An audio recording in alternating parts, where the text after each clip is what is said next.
Oh, hi. I didn't see you there. Do you like to experience the wonders and cultures and cuisine of far-off places around the world? You do? Well, you're in luck, because that's exactly what we're going to be doing today.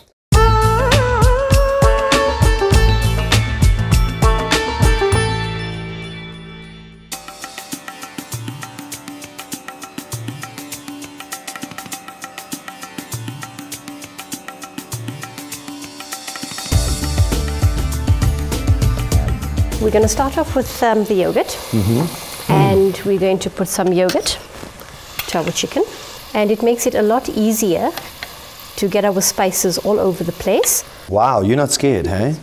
Oh no, you need the spice in there. You've got to be, I'm a bit heavy-handed, but the food's always good. Is this essentially marinating it? Yes, that's How long do you marinate it for? Up to 2 days. 2 days? Yes. You just leave it in the fridge? You just leave it in the fridge. Goodness me. Develops the flavor quite nicely. So this is the part where we take the saffron. And 2 days? I remember I was once on a cruise ship, and after 2 days I was quite marinated myself. I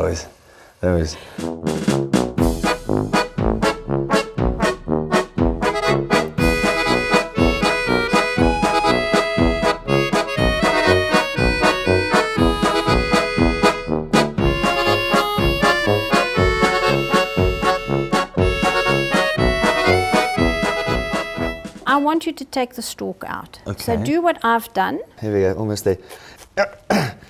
And, okay. All right, I'll finish it. Can you finish it for me? Yeah. You see, there's a special way of doing it. You see, you nearly did it. I nearly did it. Oh, you nearly did it, you see? And all the goodness is actually in the stalk. And if you taste that, that's very sweet. All right, so let me shred it for you then. Okay. How many are we doing? Just the one? Well, we're doing 1 or 2. 1 or 2. Depending how you can, how well you last. No, I can do this. I've trained. I've trained for this. I'm prepared for this. Well, while you're doing that, I'm going to get the ice bind. All right. You get the ice bind. I'll be right here. Isn't that beautiful? That is beautiful. We've got ice bind. We've got sauerkraut. We've got potato. We've got beer. We've got schnapps. We haven't done the sausages. Oh my God! Oh. What is a German without a sausage? We have to do no-bite sausages. So we need to stick the Wurst in. Yes, and what I'm going to do the ones in the frying pan first. I'm just going to score them a little bit, and then I'll just pop them into that. Can I stick my sausage in? You may stick your sausage in if you dare. Just like that. Great stuff. So that doesn't take long at all. No. Look how nice and brown they are. You just quickly brown them. We have with us in the studio somebody who's going to show us how to make beer. Well, we got to start with hot water. Not ordinary hot water. This is now purified water, no chlorine. Now we can proceed with the next step, which is adding some barley malt. Okay, this is sprinkled into the hot water called liquor, not water anymore, and give it a nice stir. Add the hops. And then you drink it? Not yet. You need to cool it after boiling. Okay. Obviously, there's Obviously, you don't want to drink warm beer, so you cool it, and then you drink it. It's still not beer. It's green beer. It's green beer. Yeah. All right. There's no yeast in it. There's no alcohol in it. It's not beer yet. There you go. Cheers. Oh, Prost. Prost, prost. Prost, prost.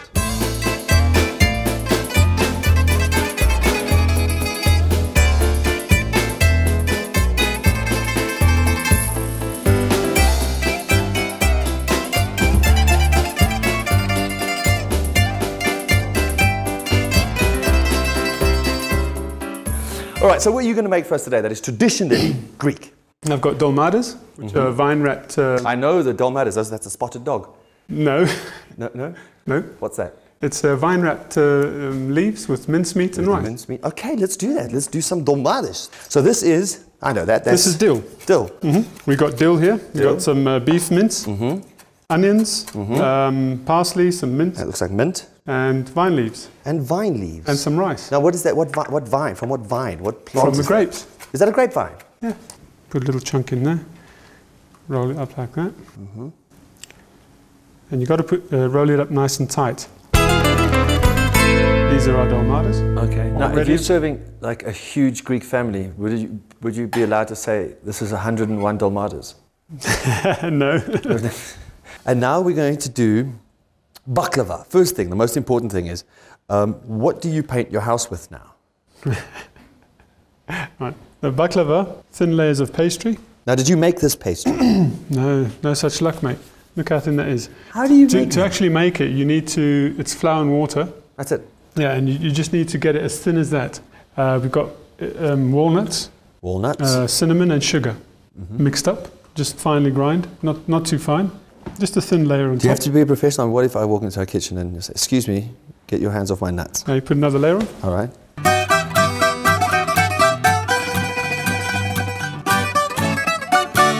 Here's your baklava, mate. It's, you know, the one we made earlier. Oh, the one we made earlier, prior to the one that's in. We don't have two. Have you got 2.5 hours to wait? No. All right. So Bit of syrup on top, the syrup will now get absorbed into the nuts. into and the nuts and make it all juicy.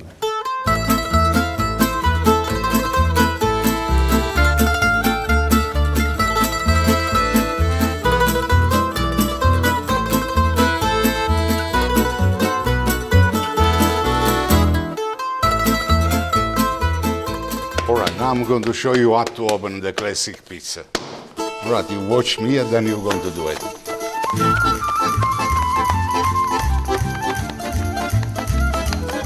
My right hand Yes. stretches the dough Yes. and my left hand pulls the dough and turns around. Pull All and right. turn. Pull and Pull turn. and turn, pull and turn. So I pull off and left-handed. turn, pull and turn. Okay. Can I try it? Can I try it? Of course, first step, flour. Okay, put the hand and pull. Yeah.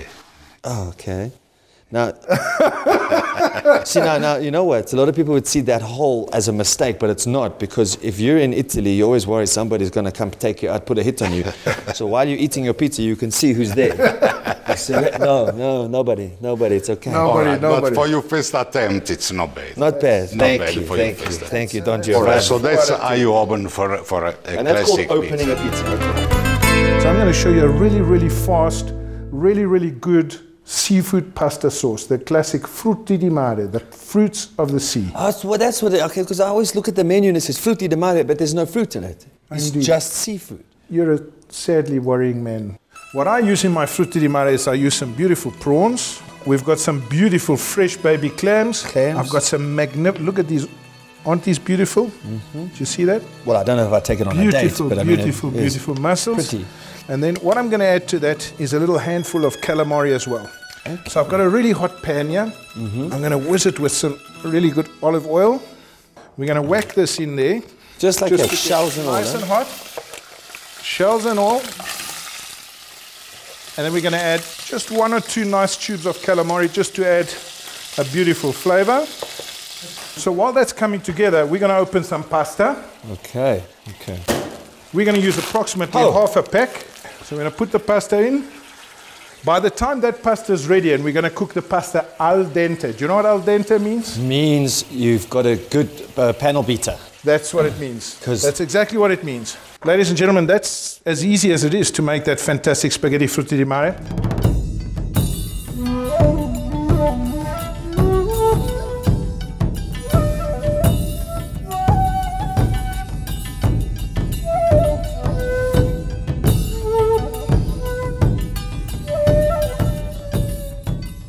Wow, that is a lot of food. This is for one person.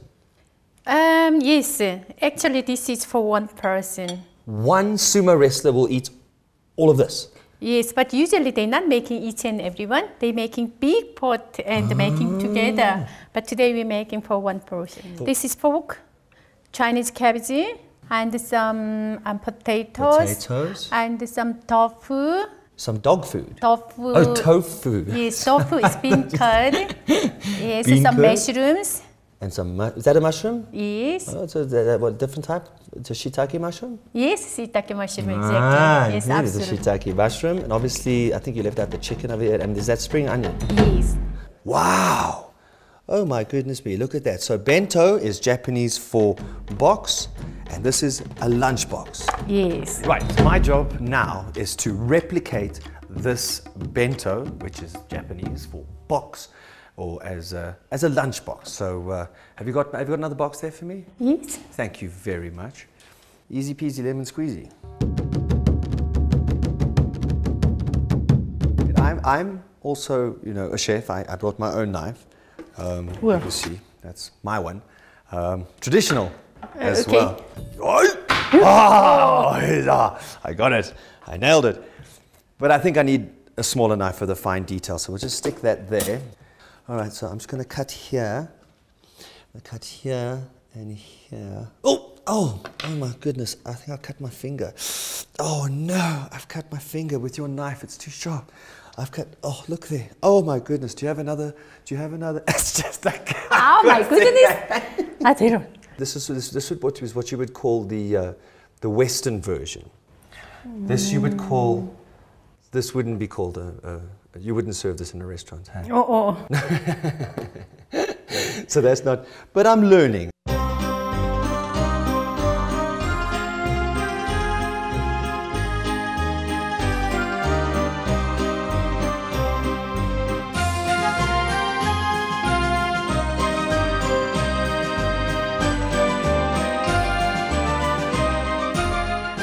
How do we prepare borscht?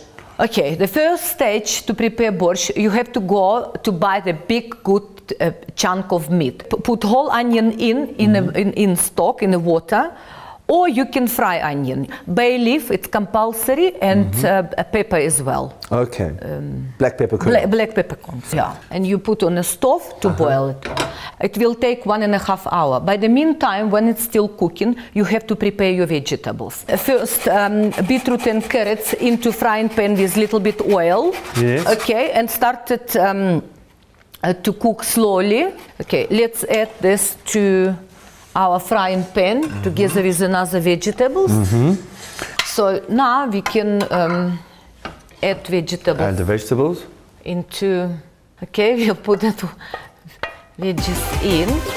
Okay, guys, I think our borscht is ready, and we can start it to dish up, and we can have some test. Good. Okay, where do we start? We're going to separate eggs. Okay? There we go. So you... They're separated. No, my darling, not this way. Just bring me. Okay, this will be yours. This will be mine. Okay. Oh, I've got this. I've got the rhythm of this. Okay. Here we go. Right. All right. This is easy peasy lemon squeezy. Just and am I just mixing this? No sugar. No. Not now. No, not yet. Okay. Do not stop beating. Never stop beating. Never stop beating. Really? Yeah. Oh, my arms are getting so. Nice consistency. It's not peaking. You see, the problem is because you left too many pieces of yolks in. I'm not yolking. Just broke. You're not, but. You know what? I'm going to show you a Western pavlova. Okay. Okay, you put that in the oven, so long. Okay, pavlova is ready. We have to put berries on the top. What do you think? Wow. Yes. Wow.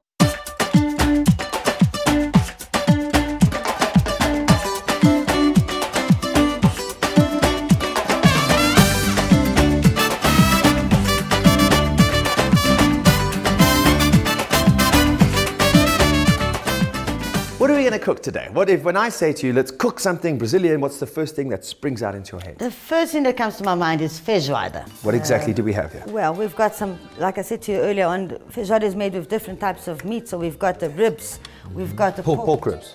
Pork ribs, pork trotters, pork trotters. And then we've got the calabresa. Calabresa is a Brazilian sausage. And like you've seen, we've got the beans that's been soaking there. It looks divine. Okay. We've got our rice, we've got the onions and the banana that I told you. We're going to fry bananas. We've chopped up our meat. Yes. We're going to chop up our trotters and the rest of the meat. Yes. But we're going to start with your pressure cooker. Okay, so basically you want to have single riblets in there as well. Yes. You fry your onions, fry your rice as well. You have to make me a caipirinha. Okay. Okay, then. Okay, caipirinha. Okay, I can do it.